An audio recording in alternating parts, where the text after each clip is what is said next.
Praise the Lord.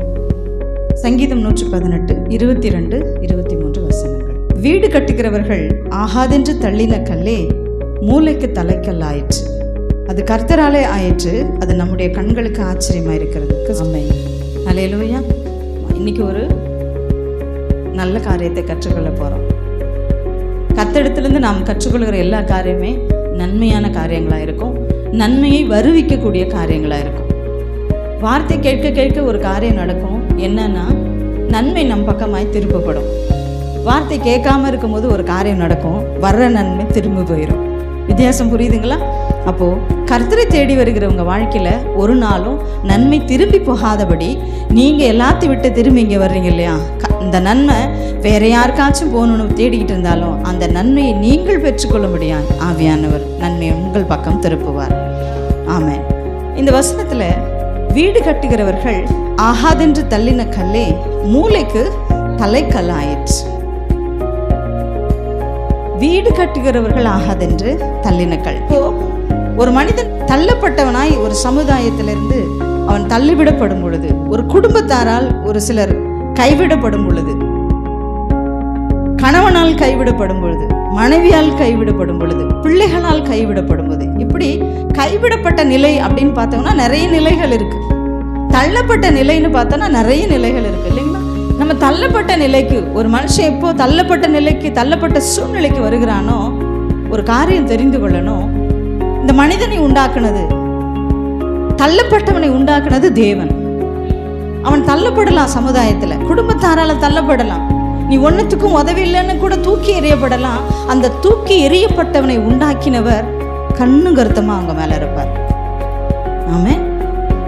வந்திருக்கிறீங்க, உங்க குடும்ப சூழ்நிலை இல்ல நீங்க வேற யாராவது அது மாதிரி பாக்குறீங்கன்னா நிச்சயமா தேவன் அவர்களை கைவிடவே மாட்டார் தான் இன்னைக்கு சத்தியம். ஆமென். ஹல்லேலூயா. அப்போ கஷ்டம் வரும் பொழுது, போராட்டம் வரும் பொழுது, தள்ளப்பட்ட நிலைக்கு வரும் பொழுது, எனக்கு வந்தது மாதிரி யாருக்குமே வந்திருக்காது, நான் அவ்வளோ கஷ்டத்தை அனுபவிக்கிறேன் அப்படின்னு நீங்க இவ்வளோ நாள் யோசிச்சிருந்தீங்கன்னா, இன்னைக்கு கர்த்தர் உங்களுக்கு ஒரு காரியத்தை சொல்றாரு. யாருக்குமே நடக்காத காரியத்தை உனக்கு செய்து எல்லார் முன்பாக உன்னை தலை நிமிர பண்ணுவேன்றாரு. ஹல்லேலூயா.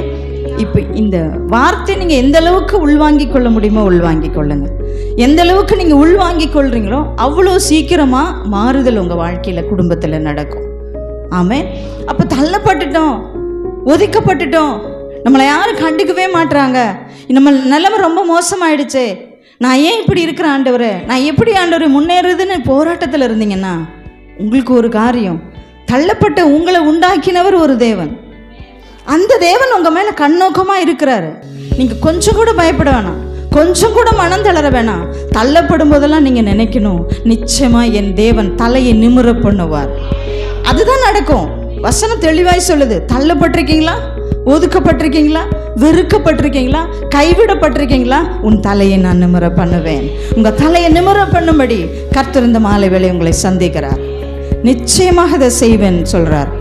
தள்ளப்பட்ட சூழ்நிலை எவ்வளோ வேதனை வருது இல்லைங்களா? இனி வேதனை படவே கூடாது. நீங்க தள்ளப்பட்ட சூழ்நிலை வரும் பொழுதெல்லாம் என்னை மறவாத தேவன் என்னோடு கூட இருக்கிறார், என் தலையை நிமிர பண்ணுகிற தேவன் என்னோடு கூட இருக்கிறார், என் தலையை உயர்த்தும்படி தேவன் என்னோடு கூட இருக்கிறார். அல்லேலூயா.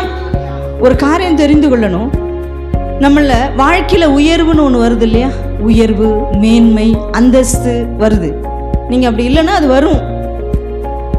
அப்படி வர்றதுக்கு முன்னாடி ஒரு காரியம் நடக்கும்.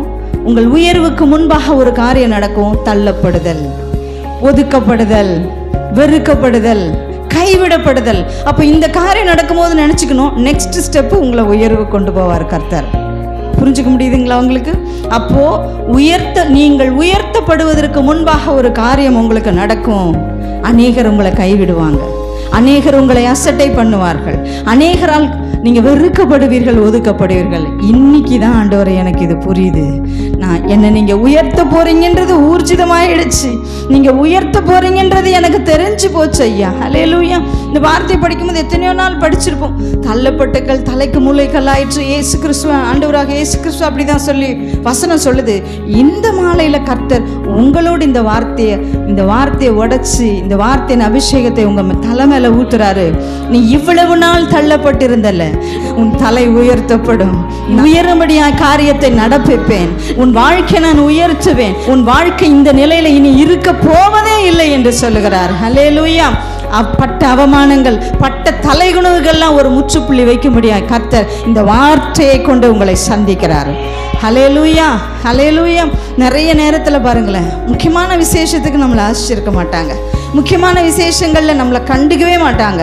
கூட பிறந்தவங்களா இருக்கலாம், இல்லை நம்மளோட உறவினர்களில் நல்லா பழகி இருந்திருக்கலாம். திடீர்னு பார்த்தா அவங்கவுங்களுக்குன்னு ஒரு அந்தஸ்து வந்த உடனே நம்மளை என்ன செய்ய மாட்டாங்க, மதிக்கவே மாட்டாங்க. நேருக்கு நேராக பார்க்காம போவாங்க.